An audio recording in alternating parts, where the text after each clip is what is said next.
माझा जो एक स्वतःचा पॅशन होता किंवा स्वतःचा एक सुरुवातीचा अनुभव होता जो नेहमीच म्हणजे शेवटी म्हणतं की जसं आपलं पहिलं प्रेम म्हणतो तशासारखा फर्टिगेशन हे माझं एक पहिलं क्षेत्र होतं आणि मी एक शेतकरी होते आणि ते शेतकरी खत देत होते आणि मी बघितलं की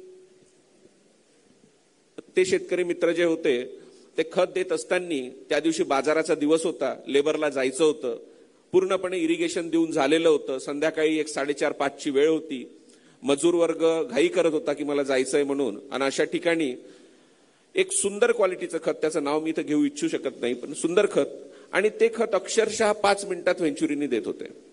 माझ्या मते ही घटना असावी 2015ची आणि 2015 साली मी त्यांना विचारलं, साहेब तुम्ही हे खत कसं काय देता हो? म्हणे आम्ही खत असंच देतो. पण आम्हाला जे खत शिकवलं होतं किंवा खत व्यवस्थापन शिकवलं होतं ते कम्प्लिटली वेगळं होतं. बरं, जेव्हा मी त्यांना विचारलं की हे तुम्ही खत व्यवस्थापन अशा पद्धतीने कसं करता तर ते म्हणे आम्ही कायम अशाच पद्धतीने करतो. आणि ज्या शेतकऱ्यांकडे मी होतो तो एक्सपोर्टचा शेतकरी होता आणि त्याच्या बागाही अतिशय सुंदर होत्या.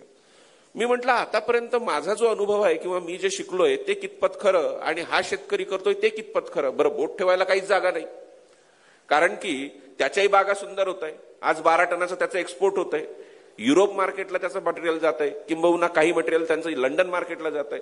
मग अशा सिच्युएशनला हा करतोय हा कितपत सत्य.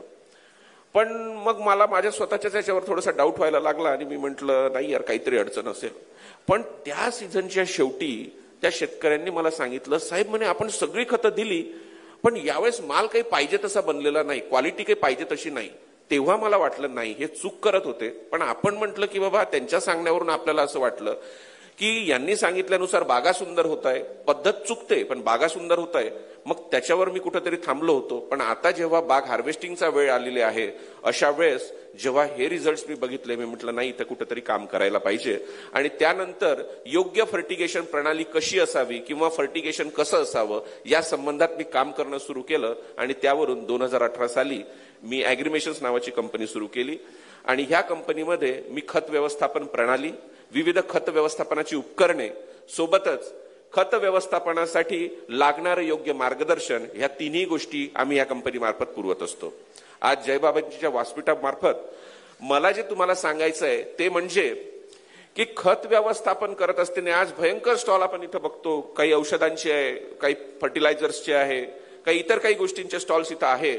पण सगळ्यात दुर्लक्षित केला जाणारा विषय जर म्हटला तर तो खत व्यवस्थापन आहे. आता मला एक प्रश्न विचारायचा आहे तुम्हा सगळ्यांना, आज जर द्राक्षाचा निर्यातक्षम द्राक्ष जर तुम्हाला करायचे असतील तर तुमचा खर्च हा जवळपास 2,30,000 ते 2,60,000 या दरम्यान बसतो. आणि ह्या दरम्यान मध्ये होणारा तुमचा सगळ्यात कमी जो खर्च आहे म्हणजे ओव्हरऑल या सगळ्यामध्ये सगळ्यात होणारा कमी जो खर्च आहे तो पीजीआर आहे. म्हणजे आज जर तुम्ही मटेरियलचा विचार केला तर एका एकर द्राक्ष बागायसाठी मी एक्सपोर्टची गोष्ट करतो किंवा लोकलची म्हणूया, लोकलचे खर्च हे तसे वेग आहेत पण एक्सपोर्टचं एक कॅल्क्युलेटेड गणित आहे. त्याच्या म्हणूया की फक्त 10,000 8 ते 10,000 तुमचा पीजीआरचा स्प्रे आहे, म्हणजे ज्याच्यात आपण डायवोर म्हणूया, सीपीपी म्हणूया, जीए म्हणूया, हे सगळं काही आहे.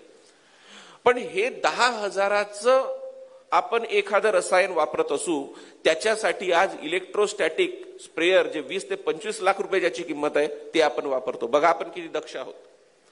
आज तुमच्याकडे जो टोटल पेस्टिसाइडचा खर्च होतो हा 25 ते 30,000च्या घरात आहे पण त्याच्यासाठी एक 4-5 लाखाचं ब्लोअर आपण वापरतो. पण आज तुम्ही शेतीसाठी लागणाऱ्या खतांचा जर विचार केला तर खतांचा खर्च हा ऍव्हरेज 40,000 ते 60,000 रुपयाच्या घरात आहे. शेणखत जर तुम्ही टाकत असाल तर परत 40,000 रुपये एकरी तुम्ही त्याच्यात वाढवून घ्या. म्हणजे तुमचा 1 लाख रुपये खर्च जर शेणखत टाकलं नाही तर 40 ते 60,000 रुपये खर्च हा खतांवर होतो. पण खतांवर होणारा हा खर्च आहे हा अतिशय अविचारपूर्वक तिथं केला जातो. तो कशी दिली पाहिजे, किती दिली पाहिजे, केव्हा दिली पाहिजे ह्याबद्दल मी हे म्हणजे अतिशय खात्रीशीरपणे सांगू शकतो की इथे उपस्थित असलेल्या कोणत्याही शेतकरी बंधूंकडे ते का दिलं पाहिजे, कधी दिलं पाहिजे आणि किती दिलं पाहिजे याचं उत्तर नाहीये. तुम्ही खर्च जरूर करताय, सगळेजण हे करताय, पण ते किती दिलं पाहिजे याच्याबद्दलचं एक शास्त्रोक्त उत्तर किंवा तंत्रशुद्ध उत्तर तुमच्याकडे नाहीये आणि हे तुम्हाला कबूल करावं लागेल. मी हे याच्यासाठी म्हणतो की आज मी जेव्हा बागेमध्ये जातोय, फिरतोय, किंवा विविध, तुमचं सांगली असू द्या, तुमचं बारामती असू द्या, अक्षरशः तुमचं संगमनेर, नारायणगाव भाग असू द्या, कुठेही खत व्यवस्थापनाचा प्रश्न जर विचारला तर म्हटलं, साहेब तुम्ही खत कुठं सोडता, कधी सोडता? तर ते म्हणतात, साहेब आम्ही स्टेजेस पाहून सोडतो. आणि हेच उत्तर माझ्या मते इकडे सगळीकडे असावं. स्टेजेस पाहून सोडतो म्हणजे काय हो? तुम्ही एखादं पान पाहून त्याला खत किती लागणार आहे हे कसं काय ठरवू शकता? आज मी तुमच्या समोर उभा आहे आणि मला आता किती भूक लागली आहे हे तुम्ही कसं काय ठरवू शकता? तर पिकांबाबतीत आपण हा मोठा होणारा खर्च आहे तो अतिशय नॉन कॅल्क्युलेटेड प्रकारे करतो आणि तो योग्य कसा करावा हे मी येत्या 20 ते 25 मिनिटाच्या प्रेझेंटेशन मध्ये सांगेल आणि त्याच्यानंतर आपण कीड व्यवस्थापनाकडे वळूया. आता मी जसं सांगितलं,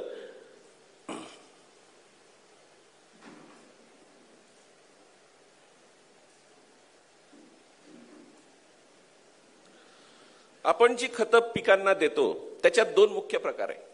एक मुख्य प्रकार जो आहे तो म्हणजे आपण खतं ही बेसल डोज मधून देत असतो. मूळतः खते ही बेसल डोज मध्ये देण्याच्या मी तत्वशः विरोधात आहे. जिथे हेवी सॉइल आहे, आपल्या सगळ्या जमिनी या हेवी सॉइल आहे. आज जर निफाड भागातली जर आपण जिथे उगाव, निफाड, हे शिवडी या भागात जर बघतो तर हा हेवी सॉइलचा पॅच आहे आणि अशा सॉइलमध्ये तुम्ही जर बेसल डोस देत असाल तर कदाचित तो शास्त्रोक्तरित्या योग्य ठरणार नाही. पण खत देण्याची दोन पद्धती आहे. एक पद्धत आहे ती म्हणजे बेसल डोस मध्ये देणे आणि दुसरी म्हणजे पाण्यातून देणे. आणि पाण्यातून देणाऱ्या खतांना किंवा पाण्यातून आपण जेव्हा खत देत असतो तर त्याला आपण फर्टिगेशन असं म्हणतो. मला सांगा किती लोक इथं फर्टिगेशन करतात? हात वर करून सांगितलं तर फार चांगलं होईल. थोडा इंटरॅक्टिव्ह ठेवूया ना माऊली. म्हणजे एक हात फक्त वर दिसतो, इतर कोणतेच लोक खत सोडत नाही का? कळतंय ना मी काय बोलतोय? तर बघा, माहितीये का ही भीती कशाची आहे की यार सांगितलं तर हा माणूस पकडल, काहीतरी बोलल आणि मग मला वाटेल की हा माझ्याच बद्दल बोलतोय बरं का. पण तसं नाहीये. एक लक्षात घ्या, मी तुमच्याच बद्दल बोलायला आलेलो आहे. मला कुठं माहित आहे? आणि मी जे बघतोय रोजच्या दैनंदिन जीवनात तेच तुम्हाला सांगायचा प्रयत्न करतोय.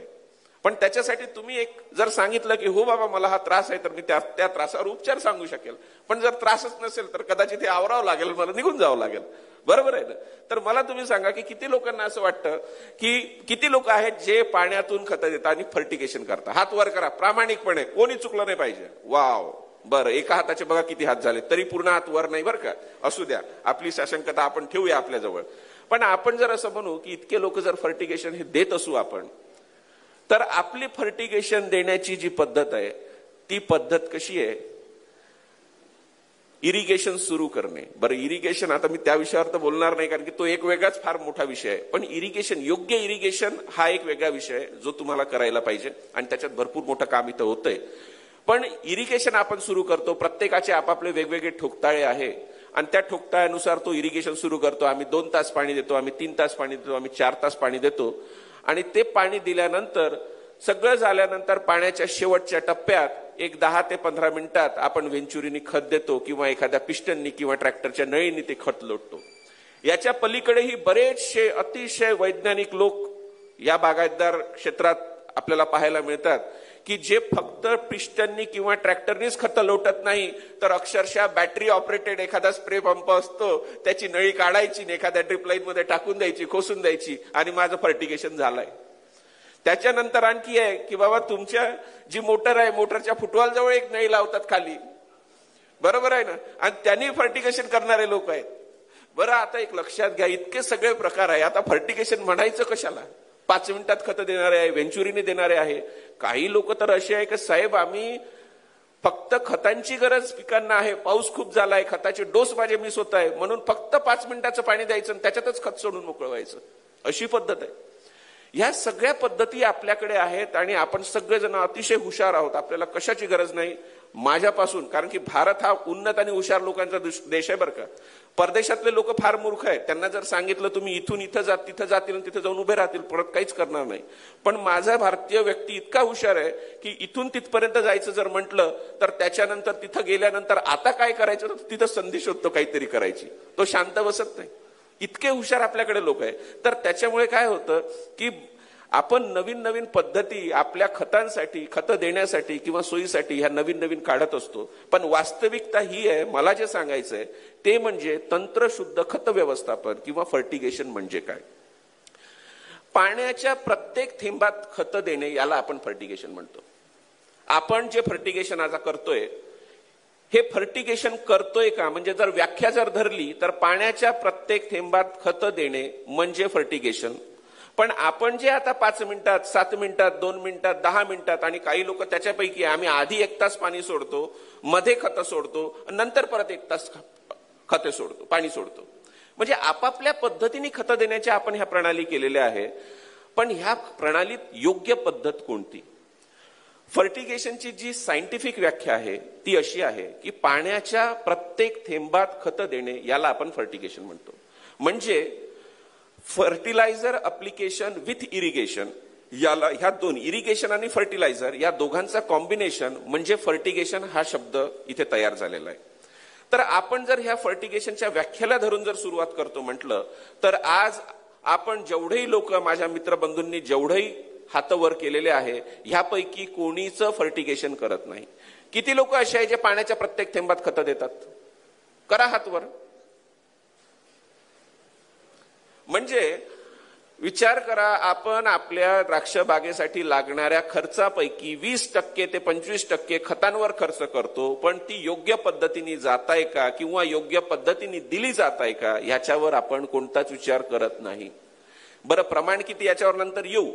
पण आज मुळात जी आपली चुकते ती म्हणजे पद्धत. आपल्याकडे योग्य पद्धत नाहीये फर्टिगेशनची, आणि ती पद्धत तुम्हाला लक्षात घेतली पाहिजे. ती म्हणजे योग्य पाण्यात किंवा योग्य पाण्याच्या प्रत्येक थेंबात खत देणे याला आपण फर्टिगेशन म्हणतो.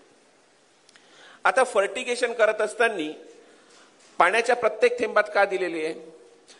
कारण की पाण्याची, पिकांची जी मुळे आहे त्या मुळांपर्यंत संपूर्ण मुळांच्या कक्षेत पाणी गेलं पाहिजे हा माझा उद्देश असतो. बरोबर आहे ना? बरोबर आहे. कारण की मुळं कशासाठी दिलेली आहे पिकांची?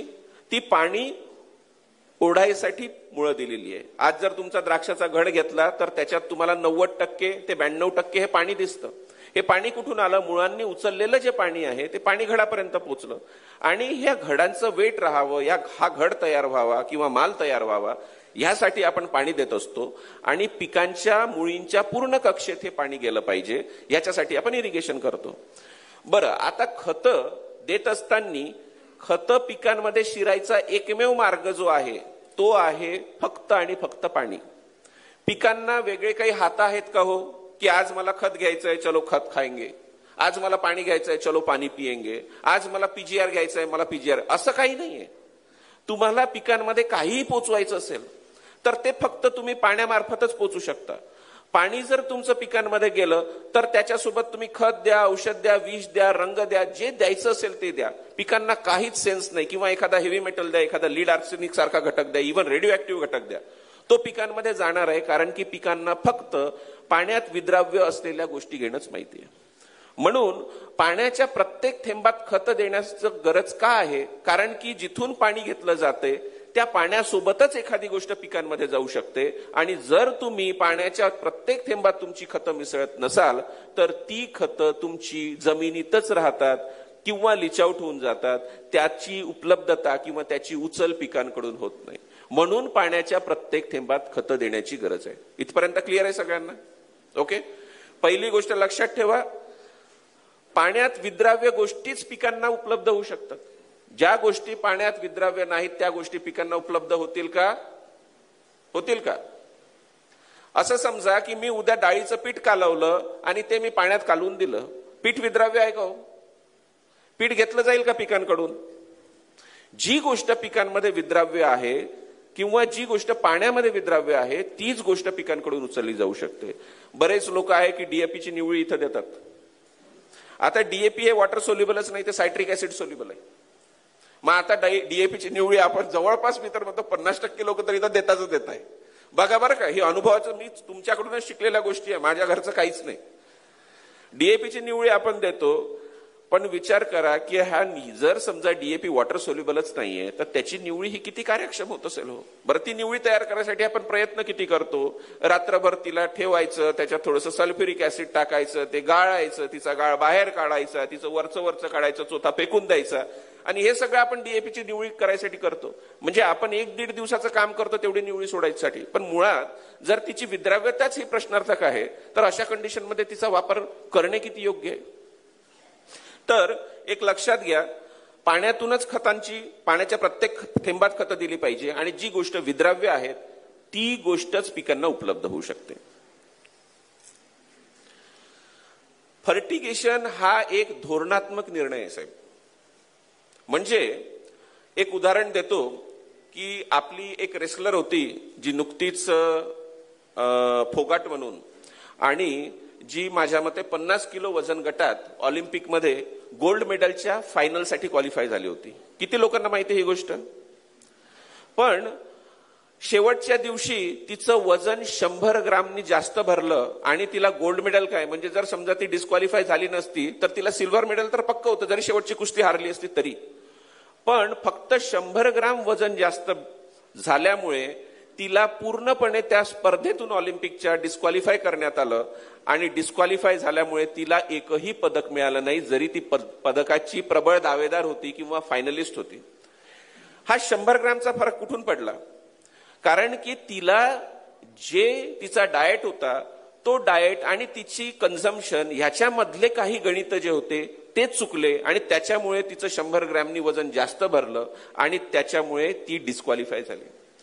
मी धोरणात्मक निर्णय का म्हणतोय. आज जर मला 12 टन किंवा हेक्टरी 30 टन माल मला द्राक्षाचा घ्यायचा आहे आणि 30 टनाचे जर घडं मला बनवायचे असतील तर अशा पद्धतीत मला खतं किती द्यायचे, त्याचा डाएट काय असला पाहिजे हे पहिल्या दिवसापासूनच ठरलेलं आहे. पण आपण असं कोणी काहीच करत नाही. म्हणजे फर्टिगेशन हा धोरणात्मक निर्णय आपल्याला स्वीकारच नाही. आज पानं दिसले त्याचा फोटो काढायचा, मित्राला पाठवायचा, आमच्यासारख्या गद्या माणसांना पाठवायचा, आणि साहेब आज काय करू किंवा दादा आज काय करू. अहो, एक लक्षात घ्या की तुमचं पीक तुमच्या जवळ आहे, तुमची माती तुम्हाला माहिती आहे, तुम्ही वजन किती घेणारा माहिती आहे, तुमची छाटणीची तारीख माहिती आहे ना. आमच्यासारख्या मूर्खाला काय माहिती आहे हो त्या गोष्टीचं. आणि तुम्ही आम्हाला फोटो पाठवून काय करता त्या फर्टिगेशनचं. आम्ही काय सांगणार, आम्हाला येतं काय, आम्ही पाहिलं काय तुमच्या पिकातलं. तुम्हाला पिकात असणारा जो टार्गेटेड क्रॉप लोड आहे, घडांची संख्या किती आहे, सॉइलचं माझं न्यूट्रिशन काय आहे, पाण्याचे माझे न्यूट्रिएंट काय आहे, हे सगळं कॅल्क्युलेट करून तुम्हाला एक धोरणात्मक शेड्यूल बसवावं लागेल. आणि त्या शेड्यूलनुसार मला नत्र किती दिला पाहिजे, पोटॅश किती दिला पाहिजे, कोणत्या स्टेजला त्याचं प्रमाण किती असलं पाहिजे, ह्या सगळ्या गोष्टी तुम्हाला छाटणी पूर्व ठरवायच्या आहे, वेळेवर ठरवायच्या नाही. नाही तर मी फोगाटचं उदाहरण तुम्हाला दिलेलं आहे, तुम्ही डिस्क्वालिफाय व्हाल. बरेच लोक आहे की शेवटच्या क्षणी मालाची साईज होत नाही म्हणून डायरेक्ट एक काम करा, 120 दिवसात तुमचा माल तयार होतोय, 100व्या 110व्या दिवसापासून पोटॅशचे 2-4 पोटॅशियम शोनाइट, पोटॅशियम थायोसल्फेट हे देणं सुरू करतात. आणि हार्वेस्टिंगच्या वेळेस जेव्हा व्यापारी येतो माल लूज पडलेला असतो. आणि ही वास्तविकता आहे. मी काही वेगळं बोलत असेल तर प्लीज मला थांबवा आणि सांगा की बाबा तू चूक बोलतोय अजित, असं नाही, आम्हाला सगळं माहिती आहे. पण ही वास्तविकता याच्यासाठी आहे की तुम्ही पहिल्या दिवशी का कॅल्क्युलेट केलं नाही की मला 12 टन माल घ्यायचा आहे आणि 12 टनानुसार मला फर्टिगेशनचं शेड्यूल हे अशा पद्धतीचं केलेलं आहे. आणि हे तुम्ही करत नाही आणि त्याच्यामुळे मग चुका होतात. आणि मग काय झालं साहेब, वॉटर बेरीज झाल्या, शॉर्ट बेरीज झाल्या, साईज अनइव्हन आहे, किंवा तुमचं आज माल लूज पडतोय, शॅटरिंग होते, बेरी शॅटरिंग होते. आणि ह्या सगळ्या गोष्टीवर आपण ट्रबल शूटिंग करत राहतो की आज हे झालं तर अमुक मार, ते झालं ते मारून जा, आणि अशा पद्धतीत आपले खर्च वाढून जातात आणि शेवटी पाहिजे तसा माल तयार होत नाही आणि खर्च होऊनही निराशा हाता येते. मग ह्यापेक्षा आधी जर एवढा क्रॉप लोड घ्यायचा असेल आणि मी एक धोरणात्मक निर्णय घेतला की मला फर्टिगेशन या पद्धतीने करायचं असेल तर मला सांगा हे योग्य की ट्रबल शूटिंग आणि वेळेवर येणारी जी लिपापोती आहे किंवा आपण थापाथाप करतो एखाद्या गोष्टीची ती योग्य आहे. अहो, पैसे तुमचे नाही पण आपण ते करत नाही आणि त्याच्यामुळे लक्षात ठेवा परिस्थितीत तुम्ही आहे. दीपक जाधव साहेबांनी सांगितलं आता की 16 तारखेनंतर फुलोऱ्यात येऊ द्या तुमची बाग. तर आपण असं म्हणू की 16 तारखेनंतर फुलोऱ्यात येत असेल तर आपल्याला कुठेतरी 25-30 सप्टेंबरला ती छाटावी लागणार आहे. बरोबर आहे ना सुदामराव. मग आज 25-30 तारखेला छाटणार आहे, आजची तारीख आहे 12. तर आजपासून या गोष्टीवर तुम्ही विचार करणं सुरू करा की मला कोणत्या स्टेजला काय फर्टिलायझर द्यायचं आहे हे मी कोणालाच विचारणार नाही. मला एक स्ट्रॅटेजिक आजपासून डिसिजन घ्यायचा आहे की ह्या पद्धतीने, आणि तो तुम्ही घेऊ शकता माझ्या प्रेझेंटेशनच्या नंतर. बारकाईने माझं प्रेझेंटेशन ऐका आणि धोरणात्मकरित्या तुमचं फर्टिगेशन काय आहे हे तुम्ही ठरवा. दुसरी गोष्ट आहे की तुम्ही जेव्हा फर्टिगेशन करत असता तेव्हा तुम्ही जमिनीचा प्रकार कसा आणि त्या प्रकारानुसार किंवा तुमच्या पाण्याच्या अहवालानुसार, जमिनीच्या अहवालानुसार तुम्हाला फर्टिगेशन करायचंय.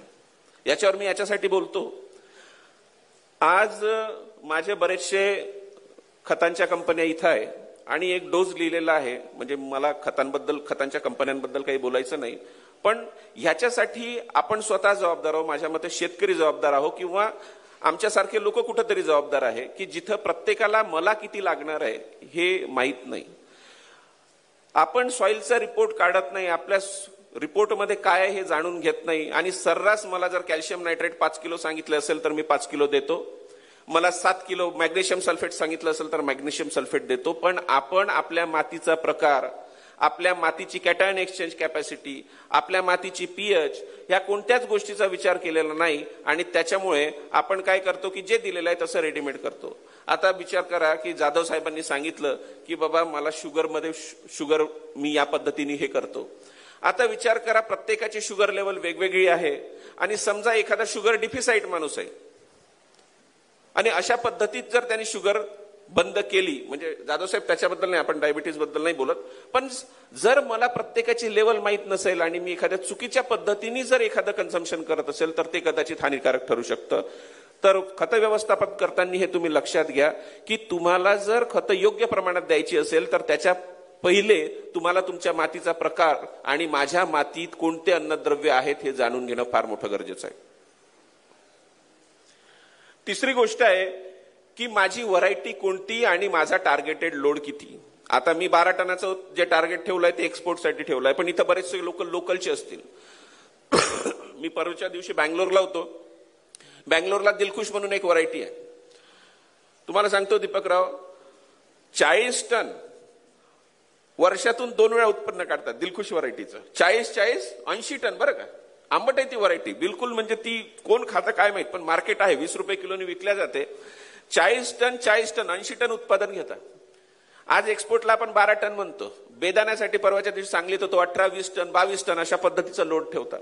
तर तुम्हाला हे लक्षात घेतलं पाहिजे माझी व्हरायटी कोणती, माझा क्रॉप लोड कोणता आणि त्याच्यानुसार मला किती खतं द्यायची आहे ह्या गोष्टीचा मला आधी विचार करायला पाहिजे. म्हणजे मी जर एक्सपोर्ट करणार असेल आणि 12 टन वजन ठेवणार असेल घड्याचं, म्हणजे जर काडीवर 2 गड्या ठेवणार असेल आणि समजा माझ्या काड्या इतक्या 24 काड्या ठेवणार असेल किंवा 36 काड्या ठेवणार असेल तर माझं खत व्यवस्थापन हे वेगळं असणार आहे. आणि जर माझ्याकडे मी काड्यांची गर्दी जास्त करतोय, 40 काड्या ठेवणार आहे, 45 काड्या ठेवणार आहे आणि एका काडीवर 2-3 गड्या ठेवणार आहे, जर बेदाण्याचं काम असेल किंवा सोनाका सुपर सोनाका सारख्या इलॉंगेटेड व्हरायटी असतील, इलॉंगेटेड सीडलेस असतील, तर अशा पद्धतीत मला जे लागणारं फर्टिगेशनचं रिक्वायरमेंट आहे ते वेगळं असणार आहे. म्हणजे माझी फ्लेम आहे तर फ्लेमसाठी माझी रिक्वायरमेंट वेगळी आहे, नाना जम्बो आहे तर माझी वेगळी आहे, माझी रिक्वायरमेंट वेगळी आहे. पण आता जर इम्पोर्टेड व्हरायट्या सारख्या म्हणून आपण ॲलिसियन आहे, टिम्को आहे, अशा पद्धतीच्या व्हरायट्या म्हटल्या तर याच्यासाठी खताची लागणारी रिक्वायरमेंट ही वेगवेगळी आहे. तर खत व्यवस्थापन करताना किंवा एक धोरणात्मक निर्णय घेताना सगळ्यात पहिले तुम्हाला ठरवावं लागेल की माझा जमिनीचा प्रकार कोणता, माझी व्हरायटी कोणती आणि मला उत्पादन किती घ्यायचं आहे. परत एक लक्षात घ्या, उत्पादन किती घ्यायचं आहे हे तुम्हाला ठरवावं लागेल आणि त्याच्यावरूनच तुम्हाला तुमचं फर्टिगेशन किती आहे हे लक्षात घ्यावं लागेल. आणि ही गोष्ट मी सांगितलेली आहे. मला लॅपटॉप देता येईल का इथं काही? मला थोडंसं वाचायला थोडंसं त्रास होतो. ओके. तर पाण्यात विद्राव्य गोष्टी ह्या स्पीकरना उपलब्ध होतात आणि ही गोष्ट मी सांगितलेली आहे. बरं, ह्या 4 गोष्टी तुम्हाला क्लिअर आहे आतापर्यंत सांगितलेल्या, काय अडचण नाही. आता खत व्यवस्थापन करताना सगळ्यात महत्वाची जी गोष्ट आहे ती म्हणजे तुमचं पाणी व्यवस्थापन. खत व्यवस्थापन जर योग्य पाणी व्यवस्थापन तुम्ही करत नसाल, आपल्या मनानुसार पाणी देत असाल, टँकनुसार पाणी तुम्ही कॅल्क्युलेट करत नसाल, तुमच्याकडे सॉइलचा फिजिकल रिपोर्ट नसेल, अशा परिस्थितीत तुम्ही देणारं जे खत व्यवस्थापन आहे किंवा तुम्ही देणारं जे खत आहे त्याच्या उपलब्धतेवर खूप मोठी शंका उपलब्ध होते. म्हणून योग्य इरिगेशन ही पहिली गोष्ट आहे तुम्हाला फर्टिगेशन नीट करायचं असेल तर. जर तुमचं इरिगेशन योग्य नसेल तर इरिगेशन योग्य होऊ शकत नाही, कारण की मी आधीच सांगितलेलं आहे योग्य इरिगेशन म्हणजे काय की पाणी पिकांना उचलता येण्यासारखं पाणी त्याच्या मुळांच्या कक्षेत देणं हे गरजेचं आहे आणि खतं तेव्हाच उचलले जातील जेव्हा पाणी उचललं जाईल. जर तुम्ही पाणी जर तुमच्या पिकांकडून उपलब्ध होत नसेल किंवा उचलल्या जात नसेल तर तुमची खतंही उचलल्या जाणार नाही, कारण की खतंही फक्त आणि फक्त पाण्यावाटेच पिकांमध्ये जाऊ शकते. दुसरी जी महत्वाची गोष्ट आहे म्हणजे माती परीक्षण अहवाल. किती लोक आहेत जे माती परीक्षण अहवाल करतात? लवकर लवकर, आपल्याला वेळ नाही, पुढचं भरपूर आहे. एवढ्याच लोकांचा माती. अहो, आपण ज्याच्यावर खर्च करतो, तुम्ही खर्च करता का नाही, आपण ज्या गोष्टीवर खर्च करतो त्याचा खर्च ताळेबंद लिहून ठेवतो. मग तो खर्च का करतो याचं काही कारण लागेल ना. मी इतकं किलो खत सोडतोय, का सोडतोय? माती परीक्षणाचा फिजिकल केमिकल, मातीचा फिजिकल आणि केमिकल अहवाल, पाण्याचा आणि फिजिकल अहवाल केला तर हा फक्त 3,000 रुपयात एका चांगल्या लॅबमधून करता येतो तुम्हाला. पण मी 40,000चे 50,000चे खतं देतोय, पण आजपर्यंत मी माती परीक्षणाचा अहवाल करत नसेल तर ह्याला काय उपयोग आहे? नक्कीच तुम्ही जर ह्या 30,000 रुपयाच्या खतांसाठी, 40,000च्या खतांसाठी एक 3,000 रुपयाचा रिपोर्ट काढला ना, तर त्याच्यानंतर मी सांगतो रिपोर्ट काढल्या तुमचे 3,000 रुपये त्याच दिवशी तुम्ही कमी करू शकता, कारण की तो रिपोर्ट तुम्हाला दाखवेल, तो आरसा आहे तुमच्या जमिनीचा की मला किती खत द्यायचंय, आणि त्याच दिवशी तुमची खतांची लागणारी क्वांटिटी आहे हे कमी होऊ शकते. तर योग्य माती रिपोर्ट किंवा माती परीक्षणाचा अहवाल तुमच्याकडे असला पाहिजे. एक अहवाल मी इथं दाखवतो बघा. हा माती परीक्षणाचा एक अहवाल आहे. आता ह्या माती परीक्षणाच्या अहवालमध्ये काय दिसतं हो तुम्हाला? एखादा व्यक्ती सांगू शकेल काय दिसतं तुम्हाला?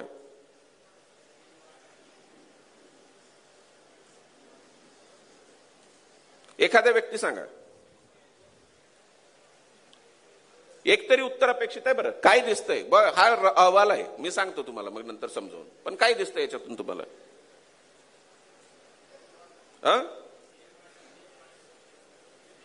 हा, पीएच जास्त आहे. आणखी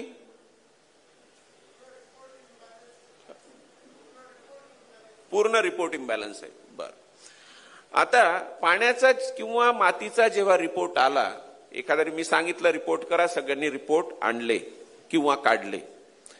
आणलेला रिपोर्ट नीट वाचायला शिका. आपण आणलेला जो रिपोर्ट आहे त्याच्यात सगळ्यात जास्त किंवा सगळ्यात कन्व्हिन्सिंग गोष्ट काय आहे? रिपोर्ट आला, आपण आज मातीचं सॅम्पल दिलं, 4 वेळा लॅबला फोन केला, कधी देता आमचा रिपोर्ट, कधी देता आमचा रिपोर्ट, छाटणीची तारीख जवळ आलेली आहे. आला रिपोर्ट, आणि रिपोर्ट आल्या आल्या पहिले आपली नजर जाते काय कमी आहे,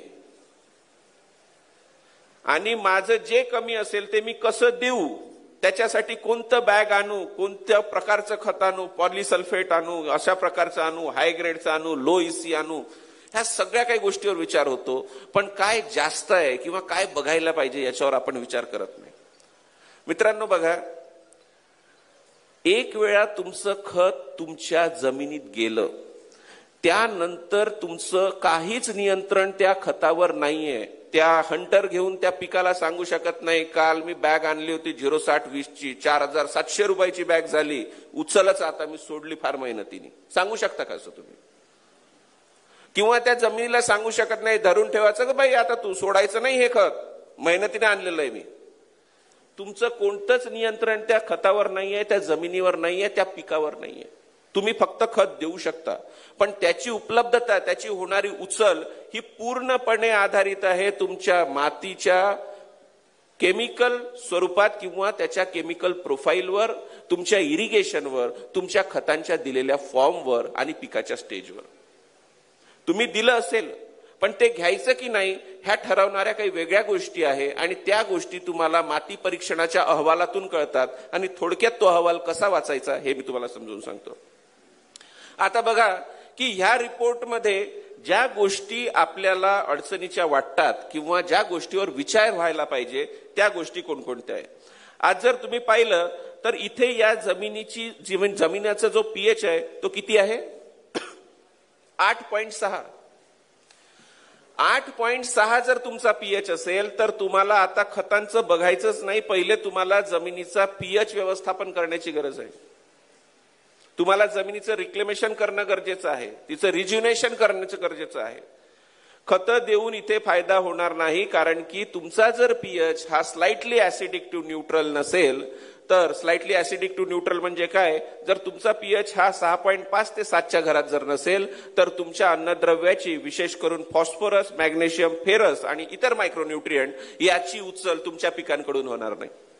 त्याचं कारण मी पुढे सांगणार आहे प्रेझेंटेशन मध्ये. मग माती परीक्षणाचा रिपोर्ट आल्यानंतर ह्या सॉइल मध्ये सगळ्यात गरजेची जी गोष्ट आहे ती म्हणजे ऍसिड डोजिंग करणं. पण ह्याचा विचार कोणीच करत नाही. अहो काय ऍसिड डोजिंग करायचं कसं, ते आणायचं कसं, त्याला लागणारी मशीन आणायची, अमुक करायचं ढमुक करायचं, ह्याच्यापेक्षा एक काम कर, जाऊ द्या, काय कमी असेल ना आपण जास्त देऊ, अशा पद्धतीत देऊन आपण मोकळं होतो. पण मित्रांनो, ते सोल्युशन नाहीये. तुम्हाला जे सोल्युशन करायचं आहे तो त्याच्या पीएच व्यवस्थापना करणं आहे. तुम्ही बघा, या मातीची कॅटायन एक्सचेंज कॅपॅसिटी ती 46 मिली इक्विव्हॅलंट पर 100 ग्राम आहे. म्हणजे 100 ग्राम जर तुमची माती असेल तर त्याच्यात 46 मिली इक्विव्हॅलंट, थोडक्यात जर सांगायचं झालं, आता कॅल्क्युलेशनसाठी 46 हा 23 गुणिले 2 म्हणजे 46 बनतात आणि 23 हे मॉलिक्युलर वेट आहे सोडियमचं. त्याच्यामुळे 1 मिलीमोल जर तुम्ही घेतला सोडियमचा तर फक्त सोडियमचे 2 मोल म्हणजे जवळपास असं समजा की 2.3 आणि 2.3 4.6 ग्राम एवढा सोडियम इथं अपटेक होऊ शकतो. म्हणजे जरी तुम्ही सोडियम, म्हणजे सोडियम अपटेक होणं ही चांगली गोष्ट नाही, पण मी कॅल्क्युलेशन मध्ये मला सोडियम सुचला म्हणून मी तुम्हाला सांगतो. म्हणजे एवढंच उचललं जाऊ शकतं. आता याच्यापेक्षा जास्त देऊन तुम्हाला काहीच फायदा नाही, किंवा त्या मातीमध्ये ती उचलण्याची मुळात क्षमताच नाही. तर म्हणून आपल्या जमिनीची क्षमता काय आहे याच्यावरून आपलं खत व्यवस्थापन कसं करायचं हे आपल्याला ठरवावं लागेल. त्याच्यासाठी सॉइल रिपोर्ट नीट वाचणं शिका. पुढची जी गोष्ट आहे ती म्हणजे पाणी, आणि मी जसं सांगितलं होतं पाणी आणि जमिनीचा पीएच. पाणी आणि जमिनीचा पीएच हा तुमचा स्लाइटली ऍसिडिक रेंजमध्ये असला पाहिजे. आता याच्यासाठी आपण काय करतो, पहिले तर जेव्हा आपण जमीन तयार करतो, नवीन बाग असेल किंवा बागेची छाटणी व्हायची असेल किंवा खरड छाटणीचा कालावधी असेल, पाऊस पडायचा असेल, अशा पद्धतीत तुम्हाला जमिनीमध्ये जिप्सम टाकणं हे गरजेचं आहे. आणि जमिनीमध्ये तुम्ही जिप्सम टाकल्यामुळे जमिनीची पीएच कमी होते. किती लोक आहे जे जमिनीमध्ये जिप्सम टाकतात किंवा टाकायचा प्रयत्न करतात? Very good, nice. दुसरा प्रश्न मी आणखी विचारतो, किती जिप्सम टाकता हो? जिप्सम टाकता बरोबर, किती टाकता हो? किती? 4 क्विंटल एकरी. बोला. 4 क्विंटल असेल, 2 क्विंटल असेल, पैसे जास्त झाले मागच्या वर्षी खूप म्हणून कोणी लोकांनी 1 टनही टाकलेलं असेल, असू शकतं. पण जिप्सम किती टाकायचं याच्यासाठी काही ठोकताळे आहे. जर आता हा रिपोर्ट पाहिला तर इथे बघा खालून 16 नंबरवर दिलेला आहे सोडियम. सोडियम हा 332 ppm आहे. ओके. मग मला जिप्सम किती टाकायचं हे जर ठरवायचं असेल तर मला काय करावं लागेल की हा फॉर्म्युला वापरावा लागेल. हा फॉर्म्युला लक्षात घ्या, स्लाइडचा तुम्ही फोटो काढू शकता की माझा 332 ppm हा सोडियम आहे. 332 त्याला सेंटीमोल, 1 मोल मी मगाशी सांगितलेलं होतं 2.3 मल्टिप्लाइड बाय 100 230. तर सोडियमचं जे पीपीएम कॉन्सन्ट्रेशन आहे त्याला 230 नी भागायचं आणि गुणीला 1.4 हा आकडा टाकायचा. जे उत्तर निघेल ती रिक्वायरमेंट आहे तुम्हाला किती जिप्सम याच्यात टाकलं पाहिजे. म्हणजे ही जी जमीन होती ज्याच्यात 332 ppm तुमचा सोडियम होता तिथं तुम्हाला 4 टन सोडियम टाकायचं आहे. 4 क्विंटलनी भागणार नाही. किती? 4 टन. हे त्याच्यावरचं ऍक्च्युअल सोल्युशन आहे. तुम्ही टाकताय, खर्च करताय, पण तो खर्च योग्य दिशेने होतोय का याच्यासाठी काही सायंटिफिक कॅल्क्युलेशन्स आहे आणि ते करून जर तुम्ही टाकलं तर तुम्हाला तिथे मिळणारा जो रिझल्ट आहे तो परफेक्ट होणार आहे. अन्यथा तुम्ही टाकताय हे बरोबर आहे, तुमच्या मनाचं समाधान झालं, पण मी परत सांगितलं तुम्ही हंटर घेऊन जमिनीला सांगू शकत नाही ह्या गोष्टी. जर त्या गोष्टी जमिनीत योग्य व्हायच्या असेल तर तुम्हाला हा फॉर्म्युलाच वापरावा लागेल. दुसरी गोष्ट आहे ती म्हणजे ऍसिड डोजिंग. ऍसिड डोजिंग म्हणजे काय की जमिनीचा किंवा जमिनीच्या मुळांच्या कक्षेत येणाऱ्या पाण्याचा, ज्याला आपण न्यूट्रिएंट सोल्युशन म्हणतो किंवा सॉइल सोल्युशन म्हणतो, म्हणजे जे पाणी पिकांकडून उचललं जातं, ज्याच्यात आपल्या पूर्ण अन्नद्रव्याची मिश्रण झालेलं असतं, अशा पाण्याचा पीएच हा स्लाइटली ऍसिडिक असायला पाहिजे. आणि ह्याच्यासाठी तुम्हाला पीएच करेक्शन करणं गरजेचं आहे. आणि पीएच करेक्शन साठी तुम्हाला लागणारी जी गोष्ट आहे ती म्हणजे ऍसिड डोजिंग. ऍसिड डोजिंग करताना जर कॅल्शियम कार्बोनेट कंटेंट हे तुमचं 3% जास्त असेल तर तुम्ही सल्फ्युरिक ऍसिड वापरणं गरजेचं आहे. आणि सल्फ्युरिक ऍसिडचा वापर करताना तुमच्याकडे योग्य प्रणाली असणे गरजेचं आहे. म्हणजे तुम्हाला जर पीएच मॅनेजमेंट किंवा ऍसिड डोसिंग करायची असेल तर तुम्ही ऍसिड डोसिंग पंपाचा वापर केला पाहिजे आणि ऍसिड डोसिंग करत असताना तुमची पीएच जर कॅल्शियम कार्बोनेट कंटेंट हे 3% जास्त असेल तर तुम्हाला तुमची पीएच ही 6 ते 6.5च्या घरात ठेवणं गरजेचं आहे. आणि कधी तर जेव्हाही तुम्ही पाणी देता किंवा जेव्हाही तुम्ही खत देता तर अशा वेळेस तुमच्या पाण्याचा पीएच हा 6 ते 6.5च्या घरात असणंच गरजेचं आहे. जर चुनखडीचं प्रमाण जास्त असेल, परवा मी लातूरमध्ये आमचे एक मित्र आहेत पांडुतात्या म्हणून, तर त्यांच्याकडे बघतो तर 28% चुनखड आहे. जर 28% चुनखड असेल तर तुम्हाला पाण्याचा पीएच पार 4च्या घरात आणावं लागेल. सॉइल रिपोर्ट जर तुमच्याकडे असेल तर तुम्ही ठरवू शकता की मला ऍसिड डोजिंग किती पीएच नी करायचं आहे आणि त्या पद्धतीचा पीएच तुम्हाला डोजिंग पंपानी ऍडजस्ट करायचा आहे. आणि कॅल्शियम कार्बोनेट असेल तेव्हा तुम्हाला सल्फ्युरिक ऍसिडचाच वापर करायचा आहे. बरेच लोक म्हणतो आम्ही पीएच साठी फॉस्फरिक ऍसिड सोडतो, खतांनीच आमची पीएच कमी होते, आमचे पीएच खतच ऍसिडिक आहे. मित्रांनो, ऍसिड डोजिंग आणि पीएच हे तुमच्यासाठी महत्वाचं आहे. खतांनी कमी केलेली पीएच ही तुमच्या पीएच मॅनेजमेंट मध्ये लागू होत नाही. तुम्हाला सल्फ्युरिक ऍसिड डोजिंगनीच तुम्हाला पीएच मॅनेज करायची आहे आणि त्याच्यासाठी डोजिंग पंपाचा वापर करणं तुम्हाला गरजेचं आहे. हा रिपोर्ट मी नेहमी दाखवतो. ही डिसेंबरचा महिना छाटण्याबरोबर आपल्या जर ऑक्टोबरच्या पहिल्या दुसऱ्या आठवड्यात झाल्या तर डिसेंबरमध्ये आपल्याला ही परिस्थिती येणार आहे. हा रिपोर्ट आहे डिसेंबर जानेवारी महिन्यातला आणि माझ्या मते याला 2-3 वर्ष झाले असावे. एक मित्र आहेत आमचे शेतकरी बांधव, त्यांनी आज सोशल मीडियावर टाकलेले फोटो आहेत आणि त्यांनी विचारलेलं आहे की माझा प्लॉट असा असा आहे आणि पाही दिलं, मी भरपूर फेरस सोडतोय पण तरीही पाने पिवळीच दिसत आहे, आता काय करू. आणि तोच मित्र सोशल मीडियावरच त्याचा स्वतःचा रिपोर्टही टाकतोय. म्हणजे रिपोर्टही त्याच्याकडे आहे आणि त्याच्याकडे समस्याही आहे आणि त्याच्याकडे समाधानही आहे, म्हणजे फेरस सोडतोही आहे. पण अशा तिन्ही परिस्थितीत त्याचा पिवळेपणा काही जात नाही आणि शेवटी तो हे प्रश्न इतरांना विचारतो. आता मला सांगा, तुमच्याकडे तुमची बाग आहे, तुमच्याकडे तुम्ही दिलेलं फेरस आहे आणि तुमच्याकडे रिपोर्टही आहे. हे सगळं काही असल्यानंतर तुम्हाला हे प्रश्न दुसऱ्याला कशाला विचारावे लागतात? याचं कारण असं आहे की तुम्ही मूळ समस्याचं समाधान अजून जाणून घेतलेलं नाही.